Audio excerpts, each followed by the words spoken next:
주께서는 죄악과 그 기업에 남은 자의 허물을 사유하시며 인애를 기뻐하심으로 진노를 오래 품지 아니하시나이다. 아멘. 사도신경으로 우리의 신앙을 하나님께 고백하겠습니다. 전능하사 천지를 만드신 하나님 아버지를 내가 믿사오며 그 외아들 우리 주 예수 그리스도를 믿사오니 이는 성령으로 잉태하사 동정녀 마리아에게 나시고 본디오 빌라도에게 고난을 받으사 십자가에 못 박혀 죽으시고 장사한 지 사흘 만에 죽은 자 가운데서 다시 살아나시며 하늘에 오르사 전능하신 하나님 우편에 앉아 계시다가 저리로서 산자와 죽은 자를 심판하러 오시리라. 성령을 믿사오며 거룩한 공회와 성도가 서로 교통하는 것과 죄를 사하여 주시는 것과 몸이 다시 사는 것과 영원히 사는 것을 믿사옵나이다. 아멘.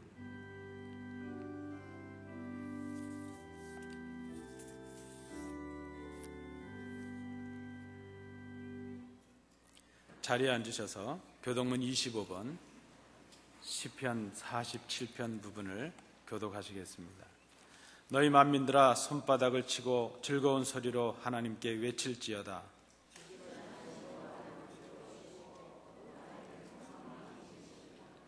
여호와께 만민을 우리에게 나라들을 우리 발 아래 복종하게 하시며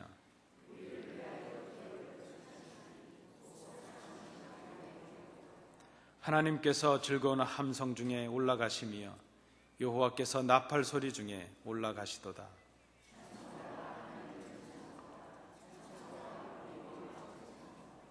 하나님은 온 땅의 왕이심이라 지혜의 시로 찬송할지어다.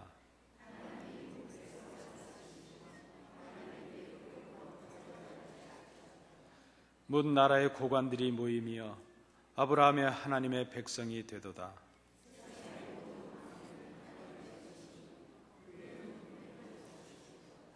아멘.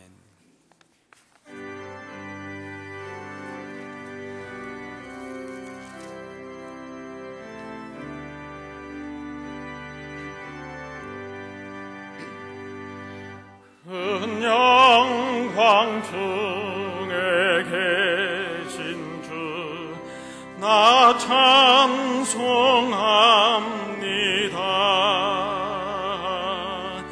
영원히 계신 주 이름 나 찬송합니다. 한없이 크신 능력을 나 찬송합니다.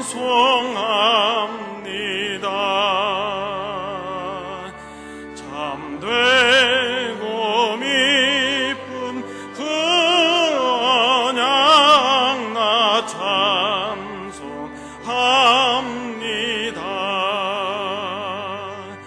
온 천지 창조하시던 그 말씀 힘있어 영원히 변치 않는 줄 나 믿사옵니다.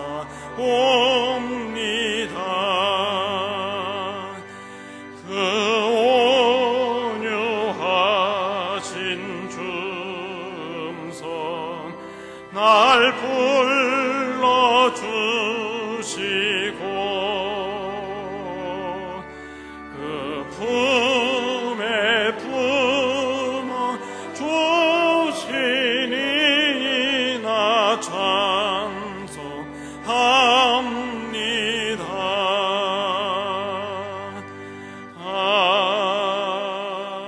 여호와 하나님,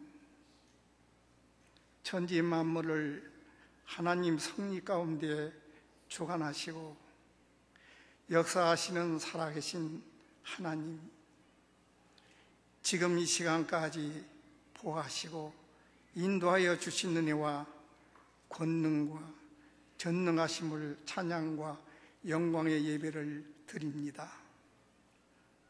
임마누엘 되시는 살아계신 하나님, 신령과 진정으로 예배라 하신 하나님, 신령과 진정으로 드리는 예배가 순종임을 알게 하시고 나의 가정한 믿음을 고쳐 주시옵소서.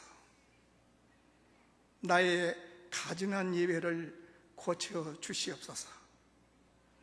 믿음은 하나님 중심이어야 하는데 때로는 내 심중의 중심이 되어 있는 믿음, 내 심중에 있는 내 예배 다 가져온 것이 아닌지요.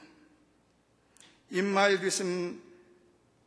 하나님이 없는 예배, 내 중심적인 예배, 존경심이 없는 말씀이 어찌 은혜가 되리요.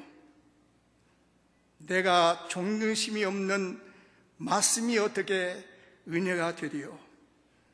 구약의 에스라 선지가 율법책을 낭독할 때에 이스라엘 백성들이 통일과 회개와 역사가 이루어진 것과 같이 이 은혜의 역사가 내 심중에 이루어지기를 소원합니다. 하나님께 영광을 돌리는 믿음, 하나님께 인정받는 믿음, 하나님이 중심이 되시는 믿음, 그리고 교회의 중심이 되어 섬기며 봉사하며 서로 사랑하며 용납하는 안디옥 장로교회가 되기를 간절히 소원합니다. 특별히 당위 위해서 기도를 드립니다. 당위는 교회의 중심이 되고 당위는 교회를 바로 세우는 중심이 되고 교회는 모든 성도들의 신앙의 중심이 되고 당위는 모든 교회의 일의 중심이 되어서 바로 세우는 데에 중심이 되는 줄을 믿사오니 아버지 하나님, 이 당위 중심하여서 교회가 잘되고 복되고 날로 부흥되는 길이 있도록 하나님 축복해 주시기를 간절히 기도합니다. 사랑하는 아버지 하나님, 저희의 당위가 중심이 되지 못할 때에 이제 모든 성도들이 신앙이 약해지고 자기 중심된 믿음을 갖게 되는데 아버지 하나님, 먼저 당위의 중심이 되어서 내 중심이 아니요 하나님 중심이 되어서 하나님께 영광을 돌리는 귀한 당위가 되기를 간절히 소원하고 기도를 드립니다. 아버지 하나님, 이 시간에도 간절히 기도하는 것은 우리 교회가 참으로 하나님 보시기에 아름다운 교회, 우리 교회가 하나님 앞에 인정받을 수 있는 교회, 그리고 이 교회가 편안과 감사가 늘 넘치는, 사랑이 넘치는 아름다운 교회 되기를 간절히 소원하오니 주님이 기도 들으시어서 우리의 개인의 심정이 부흥되게 하여 주시옵소서. 개인의 심정이 변화되게 하여 주시옵소서. 내가 변하고 내가 하나님 앞에 바로 세움을 받을 때에 하나님의 큰 역사가 이룰 줄 믿사오니 은혜 베풀어 주시옵소서.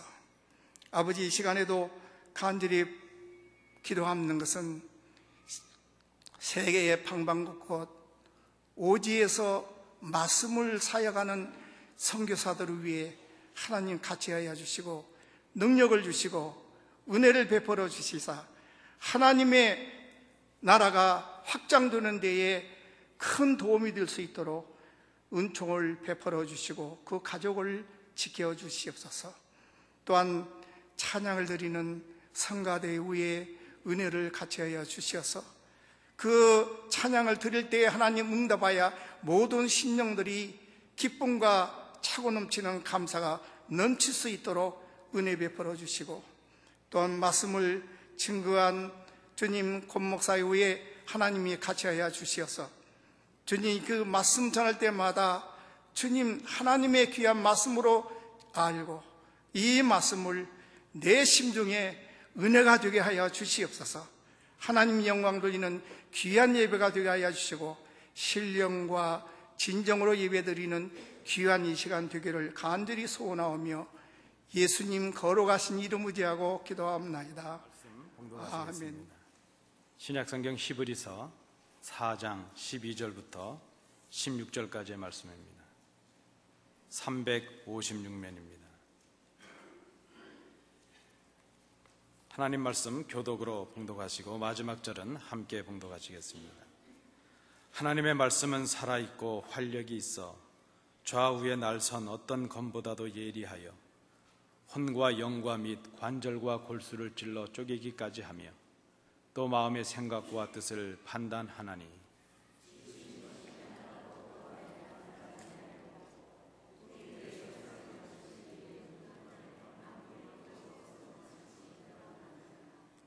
그러므로 우리에게 큰 대제사장이 계시니 승천하시니 곧 하나님의 아들 예수시라. 우리가 믿는 도리를 굳게 잡을지어다.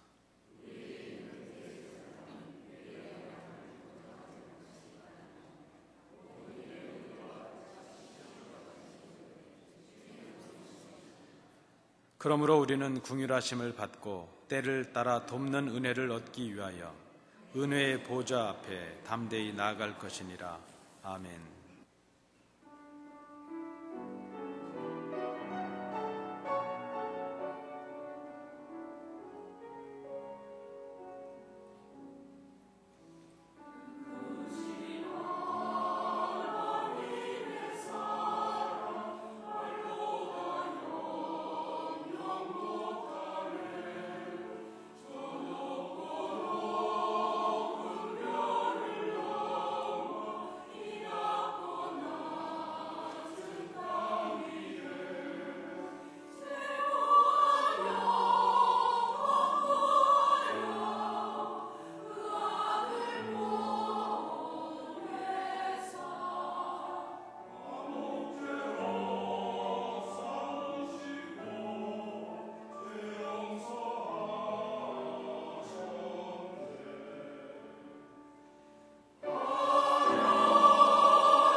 성도 여러분 반갑습니다. 우리 좌우로 한번 인사 나누시겠습니다. 감사합니다.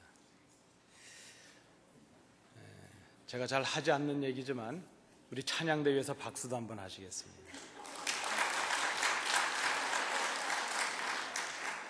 여러분 제가 좀처럼 예배 때는 특정 성도님들을 위해서 박수 잘 안 치는데 이렇게 일부러 한 이유가 있습니다.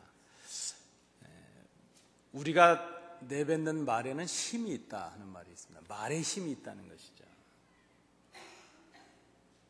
저는 하나님께서 말씀으로 천지를 창조하셨다는 말씀이 믿어집니다. 제가 증거를 보여드리겠습니다. 우리 성가대 박수도 받으신 김에 한번 일어서 주실까요? 감사합니다. 우리 다시 한번 박수하시겠습니다. 앉아주십시오. 앉아주십시오. 보잘것없는 저의 말도 힘이 있지 않습니까? 제가 일어서시라 그러면 이 많은 성도님들이 일어서 주시고, 박수하시라 이렇게 했더니 성도님들이 박수해 주시고, 저의 말에도 누군가가 움직이고 힘이 있다면 천지를 창조하시는 그 능력을 가지신 하나님께서 말씀하신 대로 이루어진다, 그냥 믿어지는 것입니다. 말에는 힘이 있습니다. 깜짝 놀랐습니다. 누가 박수 치는 줄 알고. 말에는 힘이 있죠. 우리 옛말에도 이런 말이 있습니다. 한마디의 말로 천냥 빚을 갚는다 하는 말이 있습니다. 한마디의 따뜻한 말이 사람을 살리기도 하고, 한마디의 모진 말이 사람을 절망에 빠지게 하고 사람을 죽음에 이르게도 할 수 있다 생각합니다. 우리가 내뱉고 있는 한마디 한마디의 말이 우리의 생각을 드러내고 우리의 인격과 됨됨이와 우리의 신앙의 격을 드러내줄 수 있다는 것입니다. 우리의 말을 통해서 우리의 생각을 전달하고 우리의 뜻을 전달합니다. 이 말이라고 하는 것, 이것은 대화와 의사소통에 있어서 아주 중요한 도구라 이렇게 말할 수 있습니다. 이런 말이 있습니다. 어서 오시게, 밥은 먹으셨는가? 어떤 여인이 한 남자에게 건넨 말입니다. 고등학교를 다닐 나이 17에 불과한 나이에 학업을 중단하고 조직폭력배에 몸을 담았습니다. 한 남자가 말이죠. 그리고 17년 동안 그 조직폭력배로서 어둠의 길을 걸었습니다. 도박과 마약과 술과 여자와 방탕한 길을 살았습니다. 17년이 지난 즈음에 그는 대형 도박장 2곳을 책임지는 중간 보스가 되었습니다. 자기 수하에 많은 부하들을 거느리게 되었습니다. 그런데 하루아침에 그는 그 조직의 공적이 되고 말았습니다. 많은 사람들이 자기를 죽이려고 합니다. 살해 위협에 시달리게 되었습니다. 어쩔 수 없이 도망다니는 신세가 되고 말았다는 것입니다.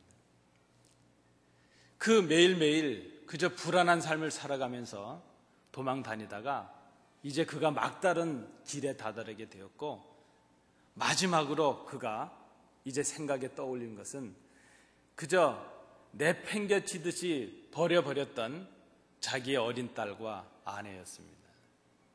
그래서 그가 이제 아내에게 전화를 하죠.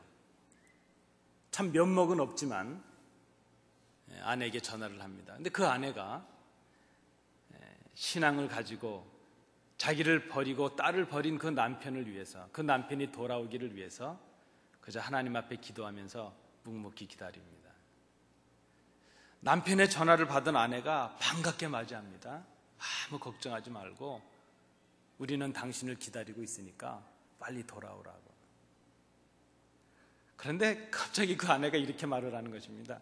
그런데 오늘은 말고 내일 오면 좋겠다고. 이 말을 들은 남편이 그저 급한 마음에 아내가 내일 오라는 말 그거 그냥 무시해버리고 집에 가서 문을 확 열었습니다.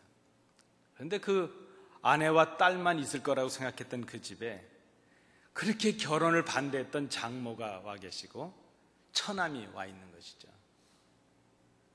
이제 그 장모와 처남은 내일 비행기로 한국으로 돌아갈 예정입니다. 그래서 그 아내가 그 어머니와 동생이 돌아가고 나면 좀 집으로 돌아오라 한 것이죠. 괜히 집에 왔다가 또 불편해지고 그러면 남편이 마음이 상해서 또 집을 나설까 봐 그런 것이죠. 그 남자는 일본 사람이었고 야쿠자라, 우리 소위 말하는 일본의 조직 폭력배였습니다.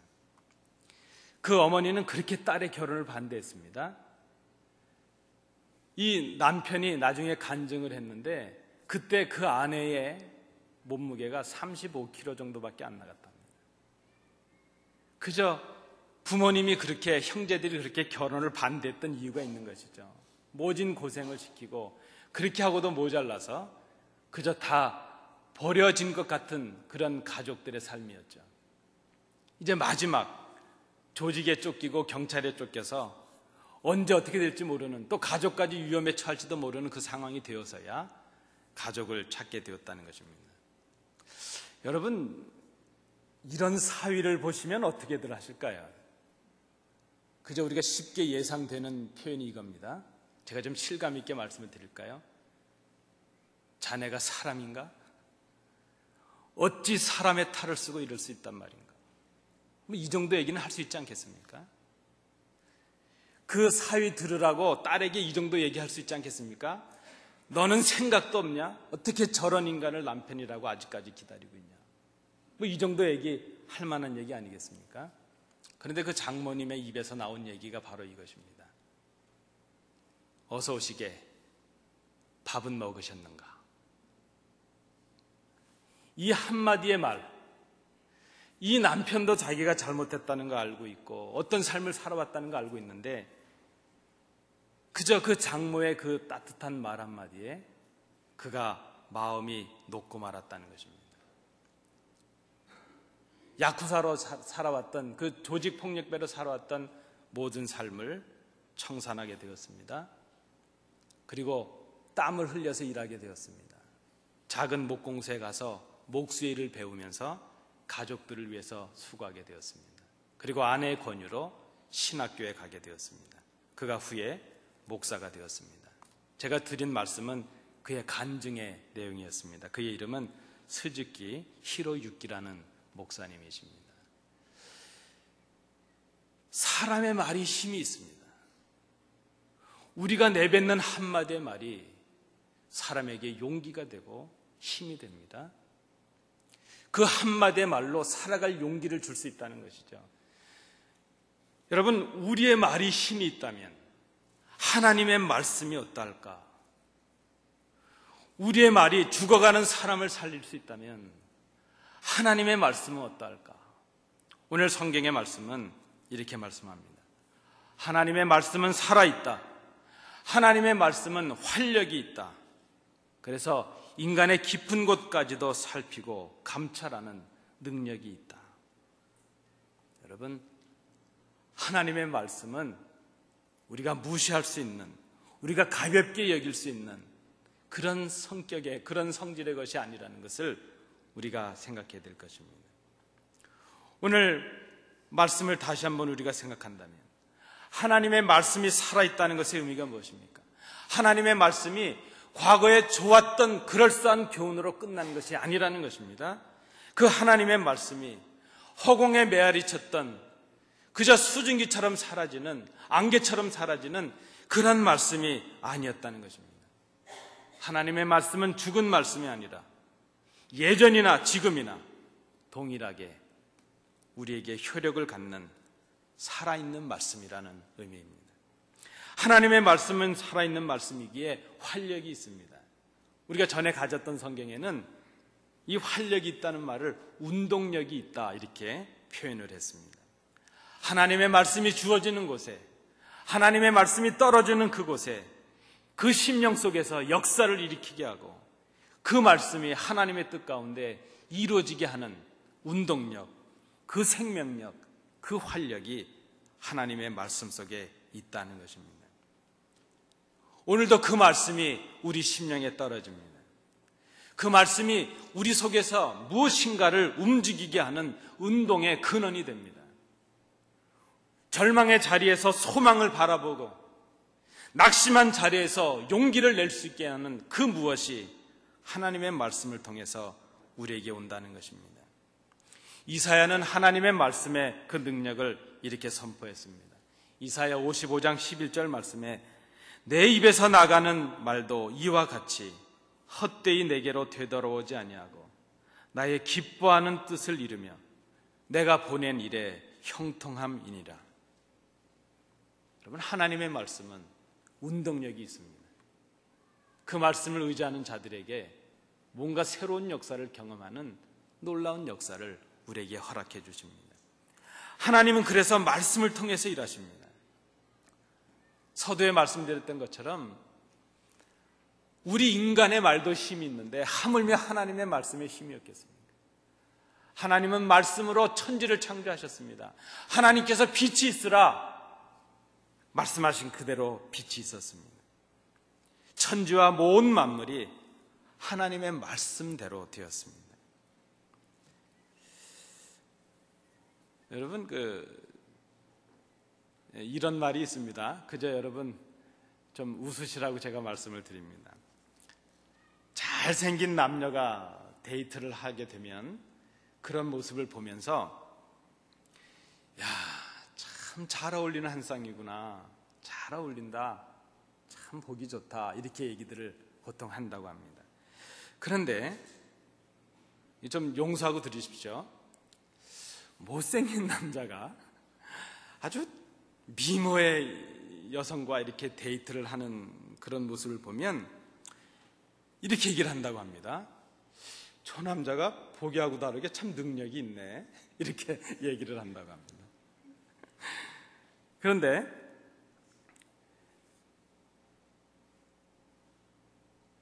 잘생긴 남자와 못생긴 여자가 데이트를 하는 모습을 보면 뭐라고 얘기를 할까요? 저 여자 아버지가 돈이 많은가 봐, 그렇게 얘기를 한답니다. 그런데 아주 못생긴 남자와 또 좀 못생긴 여자가 이렇게 데이트를 하는 모습을 보면 와, 저 사람들은 진짜 사랑하는 사이구나, 그렇게 얘기를 한다고 합니다. 여러분, 제가 이 말씀을 드리는 이유는 우리가 우리 마음대로 생각을 하고 말을 한다는 것이죠. 그렇지 않겠습니까? 우리가 어떻게 말을 하건 간에 우리의 말은 우리의 마음과 생각을 드러내는 도구가 된다 하는 것입니다. 우리의 한마디 말이 우리의 속을 드러내는 말이 된다면, 우리의 한마디 말이 우리의 생각과 우리의 뜻을 드러내는 말이 될 수 있다면, 하나님의 말씀이 어떻게 하나님의 뜻을 드러내는 말씀이 아닐 수 있겠는가 하는 것이죠. 여러분, 우리가 생각 없이 말을 하겠습니까? 우리의 한마디 말 속에 우리의 생각이 드러나고 우리의 한마디 말 속에 우리의 뭔가 뜻이 드러날 수 있다면, 하나님께서 우리에게 주시는 한 말씀 한 말씀 속에 어떻게 우리를 향하신 하나님의 목적이 없고 우리를 향하신 하나님의 계획이 없고 우리를 향하신 하나님의 사랑이 없겠는가? 바로 그 말씀을 하고 있는 것이죠. 오늘도 하나님께서는 이 하나님의 말씀을 통해서 우리에게 당신의 뜻을 나타내십니다. 우리가 채 깨닫지 못하는 하나님의 크고 놀라운 비밀을 바로 이 말씀을 통해서 우리에게 가르쳐 주십니다. 하나님의 생각, 하나님의 뜻을 우리로 깨닫게 하시기 위해서 이 말씀을 우리에게 주십니다. 하나님은 오늘도 기록된 하나님의 말씀, 이 성경을 통해서, 성령님의 감동을 통해서 우리 가운데 말씀으로 역사하십니다. 여러분, 세상의 종교, 세상의 어떤 의를 추구하고 도를 따르는 사람들은 깊은 산에 가서 열심히 수도를 닦으면, 폭포 밑 같은 데 가서 폭포물을 맞아가면서 수양을 닦으면 진리를 깨달을 것이라고 생각을 합니다. 그러나 우리가 믿는 기독교는 그런 것이 아닙니다. 우리가 우리의 선을 이루고 공로를 닦고 수양을 해서 하나님의 말씀을 깨달을 수 있는 것이 아닙니다. 하나님의 뜻을 깨달을 수 있는 유일한 길은 우리에게 주신 하나님의 말씀을 통해서 우리가 하나님의 마음을 알 수 있고 하나님의 뜻을 알 수 있다는 것입니다. 예수를 그리스도로 고백하는 우리들에게 이 하나님의 말씀은 예리한 칼처럼 우리 속에서 역사하십니다. 하나님의 말씀이 혼과 영과 관절과 골수를 찔러 쪼갠다는 이 말씀의 의미가 무엇이겠습니까? 이 말씀을 그저 인간의 이런저런 요소와 형이상학적이고 형이학적인 요소로 구별하는 그것은 별 의미가 없습니다. 지금 히브리서 저자가 이 말씀을 하고 있는 의미가 무엇인가? 이 말씀에 대한 칼빈의 해석이 너무나도 적절합니다. 우리 인간들에게 있어서 하나님의 말씀이 침투하시지 못할 만큼 단단한 것도 없고 깊이 숨겨진 것도 없다. 칼빈의 해석입니다. 하나님의 말씀은 우리의 깊은 곳까지 침투하십니다. 그래서 우리의 어두운 모습을 밝게 해주십니다. 어리석은 우리의 모든 모습을 몰아내 주십니다. 그래서 어리석은 우리도 하나님의 뜻을 깨달을 수 있게 해주십니다. 하나님의 말씀은 우리의 어두운 모든 부분까지 밝혀주셔서 우리의 어두운 그늘을 밝혀주시는, 그리고 그 하나님의 말씀이 기준이 되어서 우리를 하나님의 말씀에 바르게 살아갈 수 있도록 인도해 주시는 것입니다. 그 하나님의 말씀 앞에서 감출 수 있는 것이 아무것도 없습니다. 오늘 성경은 그래서 그것이 하나님 앞에 벗겨지는 것이라 그렇게 말씀을 하고 있습니다. 하나님의 말씀 앞에서 하나님의 피조물인 모든 만물은 그저 벗겨질 수밖에 없다는 것입니다. 우리의 모든 것이 다 드러날 수밖에 없습니다. 하나님 앞에서는 감춰질 것이 없습니다. 감출 수도 없습니다. 이 말은 하나님의 모든 피조물들은 하나님의 말씀 앞에 반드시 심판의 대상으로 서게 된다는 의미이기도 합니다. 예수를 그리스도로 믿고 고백하는 우리들에게 하나님의 말씀을 주셨습니다. 그 의미는 두 가지입니다. 첫째는 우리의 구원을 위하여 하나님께서 말씀을 주심으로 우리가 깨닫지 못하는 하나님의 마음과 사랑과 우리를 향하신 목적을 깨닫게 해주시기 위해서 말씀을 주셨습니다. 하나님의 말씀을 주셨다는 또 다른 의미가 무엇입니까? 그것은 이제 하나님의 뜻에 순종하고 있는가 아닌가, 그 기준이 바로 말씀입니다. 이것은 마지막 그때가 되면 우리가 하나님 앞에 서서 심판을 받게 될 것입니다.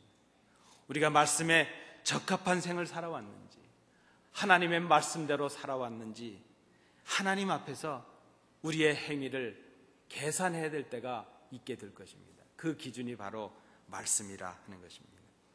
로마서 14장 12절 말씀입니다. 우리 각 사람이 자기 일을 하나님께 짓고 해야 할 때가 곧 올 것이다. 여러분, 그때 우리는 그저 하나님의 말씀 앞에서 우리의 모든 것이 다 벗겨진 채로 하나님 앞에 서야 될 것입니다. 이 아침에 잘 생각해 볼 수 있기를 원합니다. 예수를 그리스도로 고백하고 믿는 우리들 속에 주신 것, 그것은 하나님의 말씀입니다. 그 하나님의 말씀이 육신을 입고 이 땅에 오셨습니다. 하나님께서 우리에게 주신 것은 말씀입니다. 하나님의 말씀을 깨닫지 못하는 우리들에게 그 말씀을 깨닫고 참 구원에 이르도록 하기 위해서 하나님께서 말씀이 육신이 되신 몸을 입고 이 땅에 오셨습니다. 그리스도는 우리에게 주신 하나님의 말씀입니다. 그리스도는 하나님이 말씀이 되셔서 오신 말씀 자체이십니다.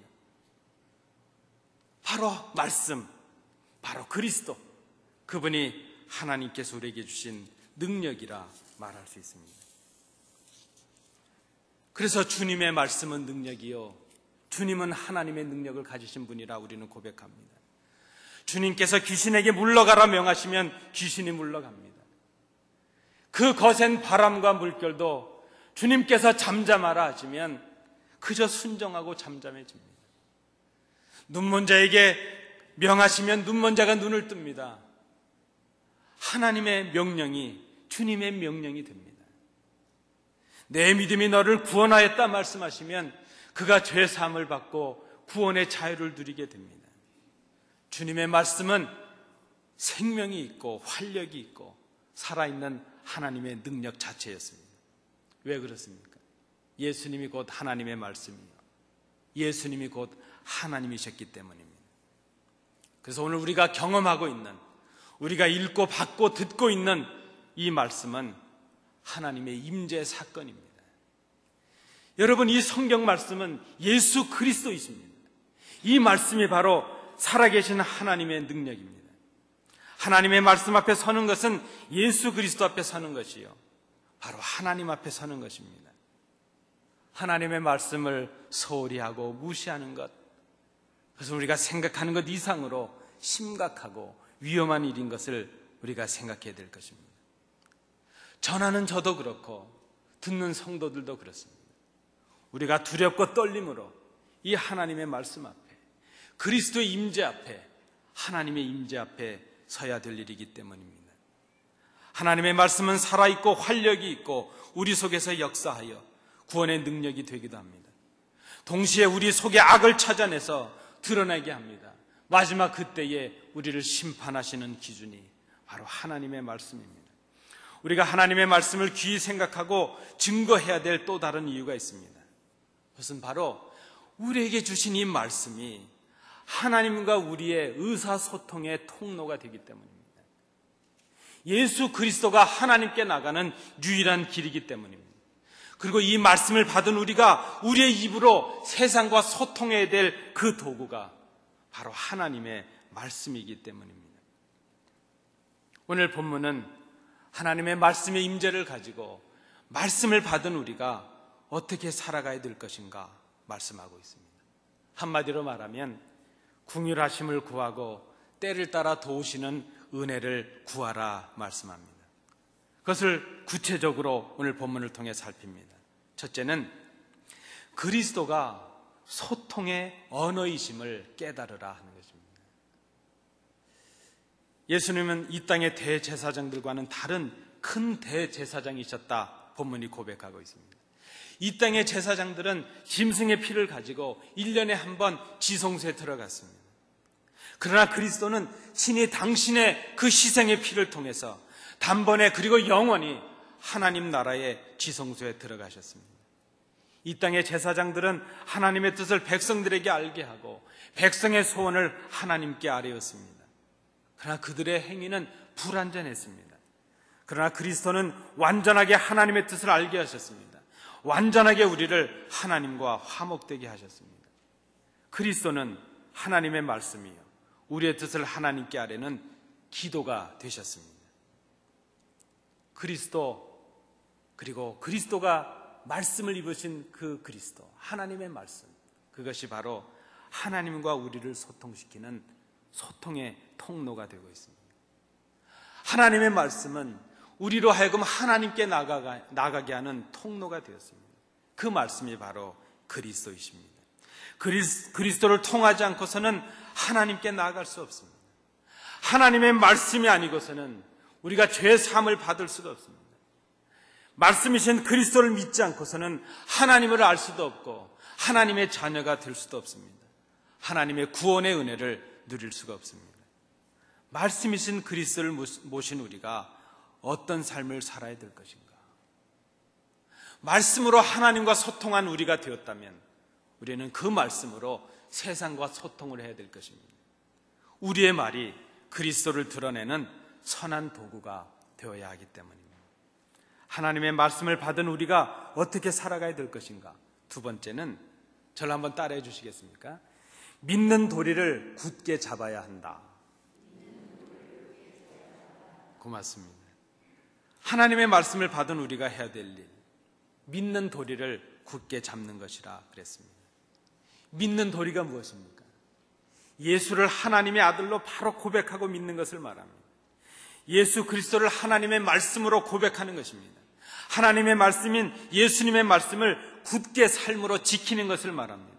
믿는 도리를 굳게 잡는다고 하는 것, 그것은 그저 우리의 마음의 묵상과 입술의 고백이, 우리의 신앙의 고백이 마음과 입술의 고백으로만 머무는 것이 아니라 삶으로 행해지는 것을 의미합니다. 마음의 묵상과 입술의 고백이 삶으로 이어지는 것, 그것이 바로 믿는 도리를 굳게 잡는 것이요, 굳게 잡는다는 의미는 이것을 행함에 있어서 흔들리지 말아야 된다는 것입니다. 그리고 주님 오실 그때까지 끝까지 믿는 것, 끝까지 행하는 것, 그것이 믿는 도리를 굳게 잡는 것이라 말할 수 있습니다. 마지막 세 번째입니다. 하나님의 말씀을 받은 우리는 어떻게 살아가야 될 것인가? 은혜의 보좌 앞에 나가는 삶을 살아야 된다는 것입니다. 은혜의 보좌 앞에 나간다는 것, 그것은 우리의 연약함을 날마다 주님 앞에 고백하는 그런 삶을 말합니다. 하나님의 말씀을 받은 우리가 할 일은 은혜의 보좌 앞에 나가는 것입니다. 우리는 하나님의 보좌 앞에 나갈 수 없는 사람들이었습니다. 죄인인 우리가 하나님의 보좌 앞에 나간다는 것은 죽음이요 멸망 자체를 의미했습니다. 감히 왕 앞에 나갈 수 없는 죄인 된 우리들이 이제 왕 앞에 나갈 수 있는 은혜를 입게 되었습니다. 이 일을 위해서 그리스도께서 십자가에서 죽으셨습니다. 친히 말씀이 되셨습니다. 친히 우리의 통로가 되어주셨습니다. 그리스도의 공로로 값없이 얻은 자리이기에 오늘 말씀은 은혜의 보좌라 말하고 있습니다. 심판과 멸망을 받아야 될 두려움과 죽음의 자리였던 그 하나님의 보좌가 이제 우리에게 구원과 상급을 주는 은혜의 보좌가 되었다는 것입니다. 여러분, 언제 우리가 이 은혜를 누릴 수 있었습니까? 언제 그 두려움의 자리가 우리에게 은혜의 자리가 되었습니까? 우리가 예수 그리스도 앞에 우리의 연약함을 고백할 때였습니다.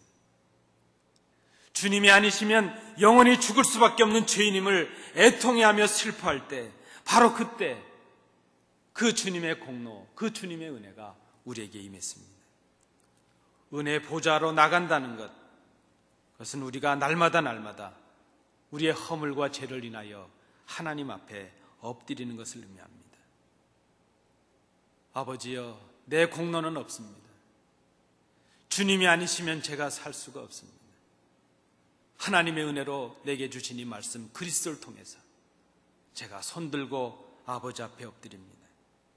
날마다 우리는 우리의 연약함과 우리의 허물과 우리의 죄를 인하여 애통하며 슬퍼해야 될 것입니다. 그리고 우리의 연약함을 불쌍히 여기시는 그 주님 앞에 고백해야 될 것입니다.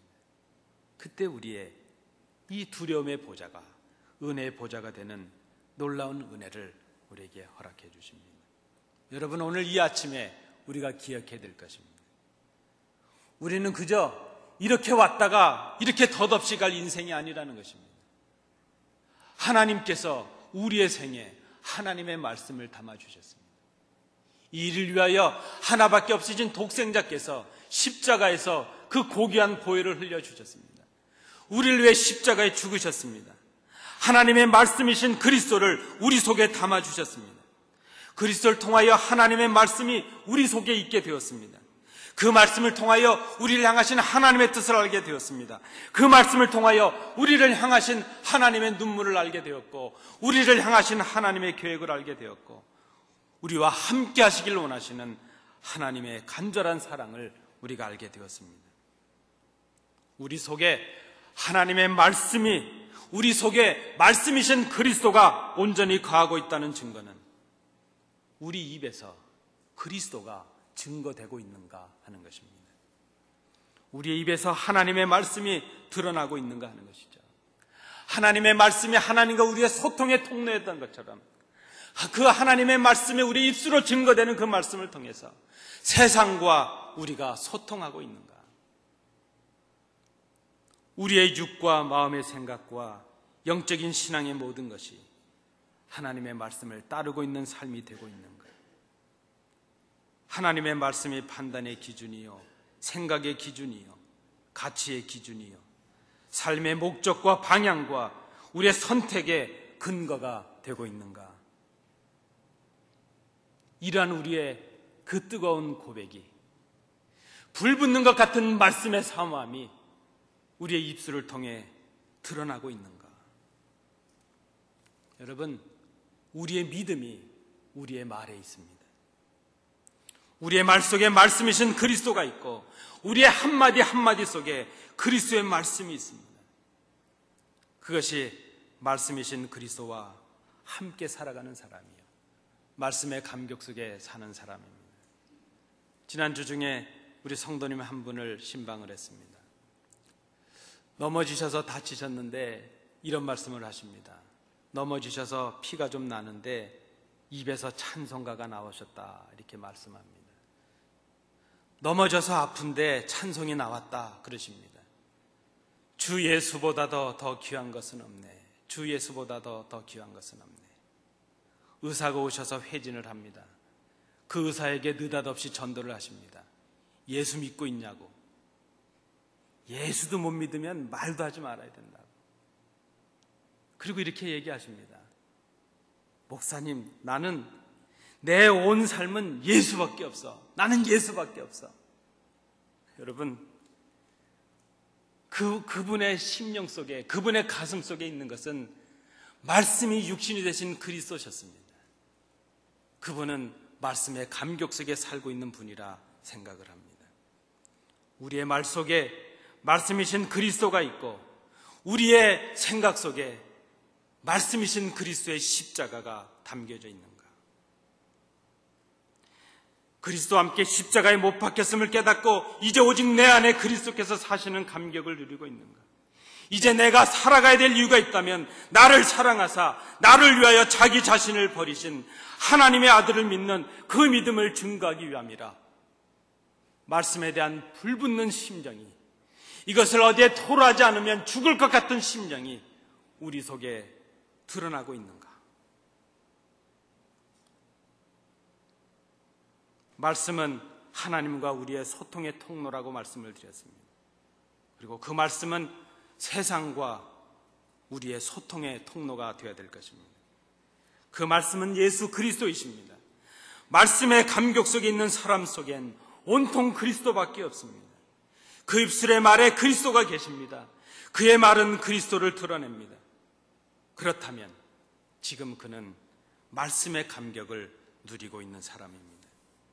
말씀의 감격에 빠져서 사는 사람, 그는 온통 예수께 빠져 있는 사람입니다. 온통 예수께 미쳐 있는 사람입니다. 온통 그리스도의 말씀을 지키는 것이 기쁨이 되는 사람입니다. 정말 이 시대에 우리가 절실하게 만나보기를 원하는 그 한 사람이 아니겠습니까? 이 한 사람의 주인공이 바로 저와 우리 성도님들, 여러분들, 우리 교회가 될 수 있기를 소망합니다. 기도하겠습니다. 하나님, 오늘 주시는 이 말씀 앞에 저희들을 세웁니다. 말씀이신 그리스도가 우리 속에 있는가 생각해 봅니다. 그 말씀의 감격이 우리 입술을 통하여 증거되고 있는가 생각합니다. 우리가 고백하는 그 말씀이 우리의 행함으로 순종되고 있는가 생각합니다. 말씀의 감격 속에 살아가는 사람, 말씀의 감격에 빠져 사는 사람, 그리스도로 인하여 행복해하는 사람, 그 말씀의 감격 속에서 진정한 기쁨을 맛보는 사람, 그 주인공이 우리들이 되게 하여 주옵소서. 예수님 이름으로 기도하옵나이다.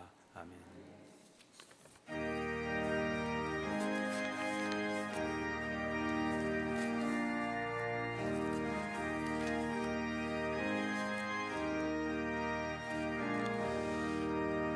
주의 말씀 듣고서 준행하는 자는 반석 위에 터닫고 집을 지음 같아 비가 오고 물 나며 바람 부딪혀도 반석 위에 세운 집 무너지지 않네.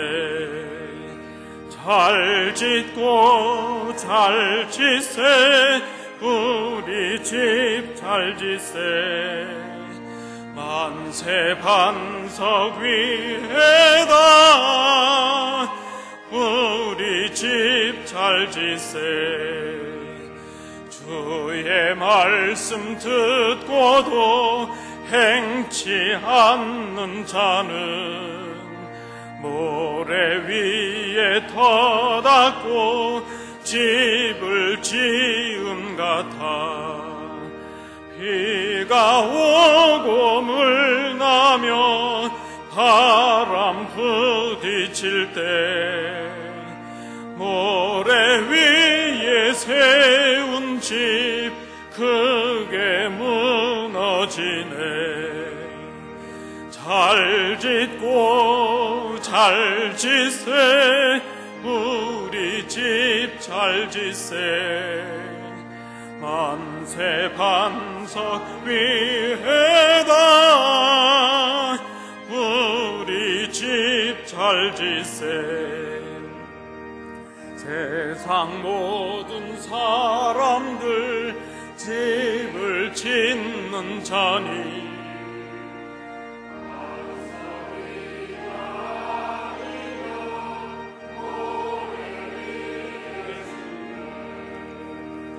우리 구주 오셔서 지은 상을 줄 때 세운 공로 따라서 영영 상벌 주리.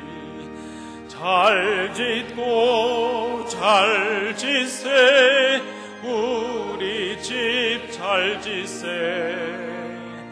만세 반석 위에다 우리 집 잘 짓세. 은혜가 풍성하신 아버지 하나님, 저희들을 다시 주의 전에 오르게 하시고 우리의 찬양과 기도를 받으시며 우리의 예물을 받으시며 우리의 예배를 받으심을 감사드립니다. 우리의 심령 속에 말씀이신 그리스도를 담고 그 말씀의 감격으로 이 험악한 세상을 승리하며 살아가기를 원합니다. 주님의 십자가를 가슴에 품고 우리의 입술의 고백과 우리의 삶을 통하여 세상과 하나님의 말씀으로 소통하는 우리 교회가 되게 하옵소서. 결단하며 이 예물을 아버지 앞에 드립니다. 하나님 나라와 영광을 위하여 귀하게 쓰임받는 예물 되게 하여 주옵소서. 드린 손길들을 복되게 하셔서 말씀의 감격으로 살아가며 더 많은 것으로 하나님께 드리며 하나님의 복 가운데 복의 근원의 삶을 살아가며 충만한 감격 속에 살아가는 복된 성도들 되게 하여 주옵소서. 예수님 이름으로 봉헌 기도하옵나이다. 아멘. 감사합니다. 우리 자리에 앉으시겠습니다.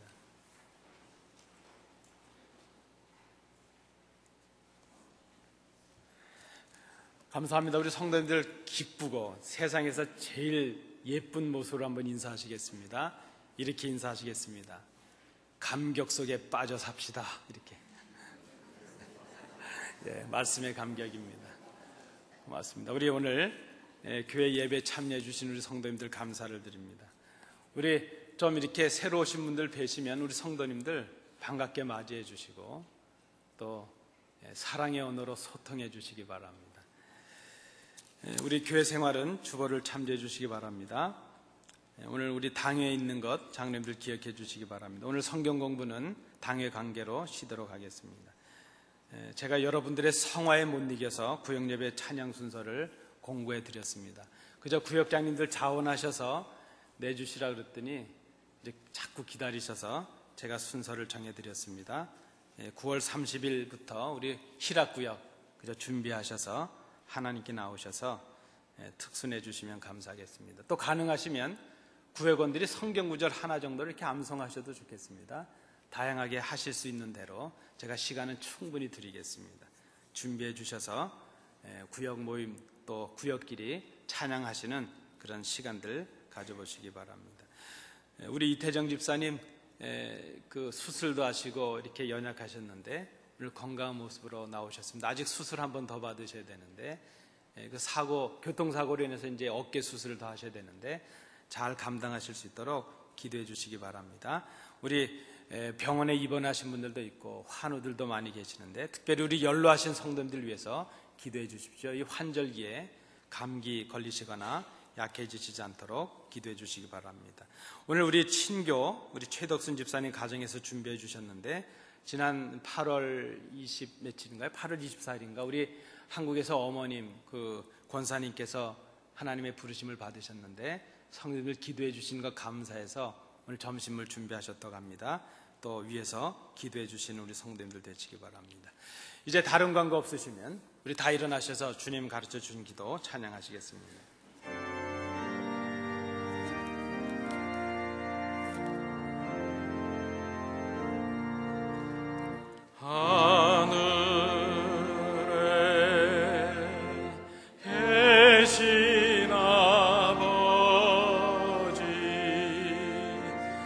이름 거룩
은혜가 풍성하신 아버지 하나님,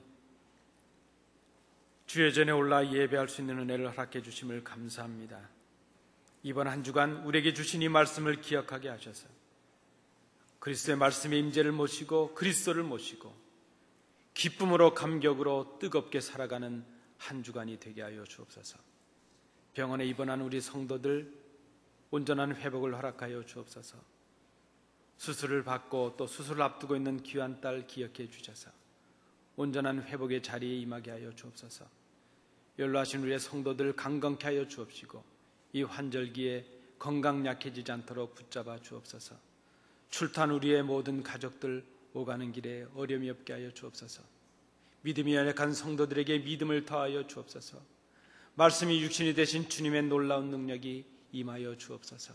아버지 하나님, 이번 한 주간 말씀으로 승리하고 말씀으로 소통하고 그 감격으로 행복해하며 살아가는, 복되게 살아가는 우리 온 교회가 될 수 있도록 인도해 주시옵소서.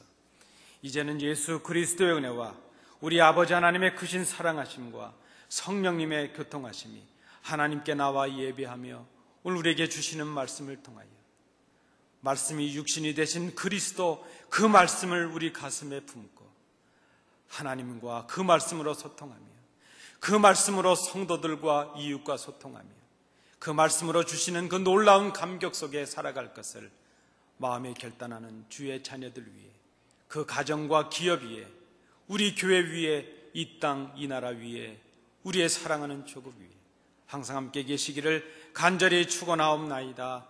아멘.